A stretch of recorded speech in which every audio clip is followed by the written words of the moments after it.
राधे राधे। जय श्री कृष्णा। किशोरी क्रिएशन से मैं सपना शर्मा आप सभी का हार्दिक स्वागत करती हूँ आपके अपने चैनल पर। दोस्तों, बैसाख का पवित्र मास चल रहा है तो मैं आज आपके लिए बैसाखी रविवार की कथा लेकर आई हूँ। आइए सुनते हैं बैसाखी रविवार की कथा। एक बार एक राजा के दो रानियां और एक मुंह बोली बहन थी। राजा अपनी मुंह बोली बहन की सभी बातें मानते थे, चाहे वह बात वो सही हो या गलत। बड़ी रानी बड़ी ही धार्मिक प्रवृत्ति की महिला थी। वह सभी तरह के व्रत उपवास किया करती थी। वह बैसाखी रविवार का व्रत करती थी। वह बड़, पीपल और आंकड़े के पेड़ का पूजन किया करती थी। छोटी रानी चापलूस प्रवृत्ति की महिला थी। उसने राजा की मुंह बोली बहन को पटा रखा था, क्योंकि वह जानती थी कि यदि राजा को खुश रखना है तो उनकी मुंह बोली बहन को भी खुश रखना होगा। तो वह वही काम करती जिससे उसकी ननद को खुशी मिले। लेकिन बड़ी रानी को चापलूसी पसंद नहीं थी। एक बार की बात है, जब वैसाख का महीना आया तो बड़ी रानी ने वैसाखी रविवार का व्रत रखा। वह बड़, पीपल और आंकड़े की पूजा करने के लिए वह महल से बाहर चली गई। वह पूरे दिन महल से बाहर रही। यह देखते ही छोटी रानी को बड़ी रानी से शिकायत करने का मौका मिल गया। छोटी रानी ने मुंह बोली बहन ननद से कहा कि देखो जीजी, बड़ी रानी ने न जाने क्या टोने टोटके करती रहती हैं, पूरे दिन घर से बाहर रहती हैं। वह बड़, पीपल और आंकड़े की पूजा करती हैं। अब राजा की मुंह बोली बहन ने अपने भाई से शिकायत लगाई और बोली, देखो भाई, बड़ी रानी का पता नहीं क्या होगा, टोटने टोटके करती रहती है। आप नगर के सभी बड़, पीपल और आंकड़े का पेड़ कटवा दीजिए। वह सारे दिन महल से बाहर रहती है। बड़, पीपल और आंकड़े की पूजा करते हुए नगर के लोग देखेंगे तो क्या कहेंगे? हम तो राजकुल के वंशज हैं, हमें धन दौलत की क्या कमी है। तब राजा ने अपने सिपाहियों को वो बोलकर नगर के सारे बड़, पीपल, आंकड़े के पेड़ कटवा दिए। अब बड़ी रानी ने सुना तो उसे बड़ा दुख हुआ, लेकिन छोटी रानी और ननद को बहुत खुशी हुई। इस तरह समय बीतने लगा। अब वैसाख का महीना आया तो उसने वैसाखी रविवार का व्रत किया। अब बड़ी रानी बड़, पीपल और आंकड़े की पूजा करने की सोचने लगी। अब चूरमे के लड्डू बनाए और एक थाली में रोली मोली, चावल, गुड़, कच्चा सूत, जल की झारी, मेहंदी, काजल, चूड़ी, चीर, घी का दीपक, पूजा का सभी सामान लिया और महल के बाहर बड़, पीपल और आंकड़े की पूजा करने के लिए निकल पड़ी। पूरे नगर में उसे कहीं भी बड़, पीपल और आंकड़ा दिखाई नहीं दिया। तब वह घने जंगल में पहुंच गई। इधर उधर भटकने के बाद उसे एक छोटा सा आंकड़े का पौधा दिखाई दिया जो पत्थरों से लगा हुआ था। शायद राजा के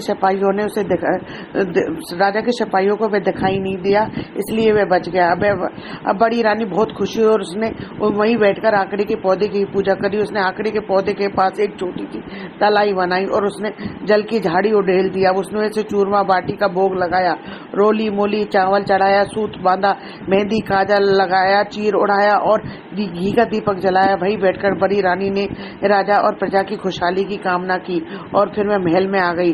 समय बीतने लगा। अब राजा को शिकायत करने का बहुत शौक था।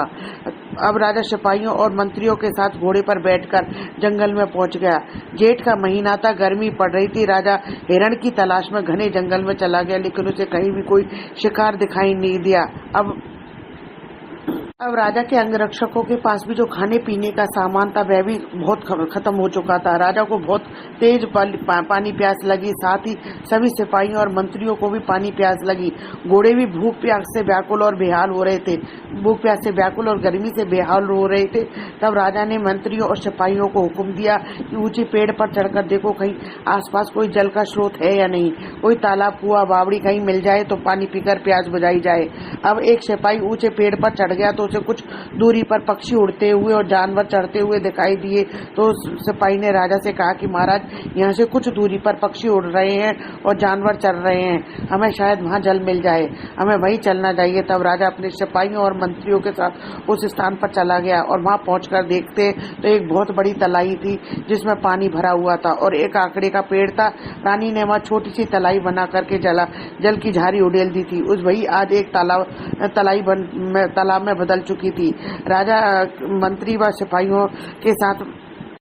ने मंत्री व सिपाहियों के साथ अपनी प्यास बुझाई और घोड़ों को भी पानी पिलाया। फिर राजा ने देखा कि आंकड़े के पत्ते के ऊपर चूरमे बाटी पड़े। राजा ने चूरमा बाटी स्वयं खाए और मंत्री सिपाहियों को भी खिलाए और घोड़ों को घास खिलाया। सबने भरपेट चूरमा बाटी खा लिया, लेकिन चूरमा बाटी जो है खत्म नहीं हुआ। राजा के साथ सभी मंत्रियों और पहरेदारों को भी बड़ा आश्चर्य हुआ। अब थोड़ी देर बाद वहाँ आराम करके वह संध्या के समय राजा महल में आ गया। राजा ने महल में आते ही अपनी दोनों रानियों से पूछा कि तुम दोनों में से किसने मेरी प्रजा की सलामती के लिए व्रत किया व आंकड़े के पेड़ की पूजा की थी। तब छोटी रानी ने मना कर दिया, लेकिन बड़ी रानी बोली, महाराज मैं हर साल बैसाखी रविवार का व्रत करती हूँ। व्रत में बड़ पीपल और आंकड़े की पूजा करती हूँ, लेकिन इस बार आपने ननद भाई और छोटी रानी के कहने पर सारे आंकड़े और बड़ पीपल के पेड़ जो कटवा दिए।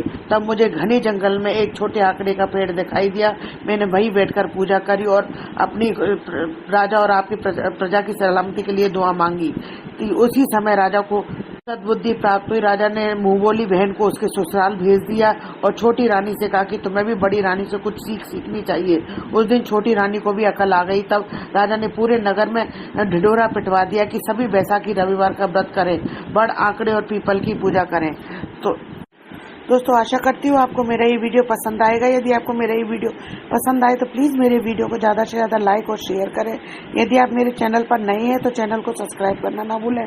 पास ही में बेल आइकन को दबाएं जिससे मेरे आने वाले हर नए वीडियो को नोटिफिकेशन आपको मिल जाए। जय श्री कृष्ण दोस्तों।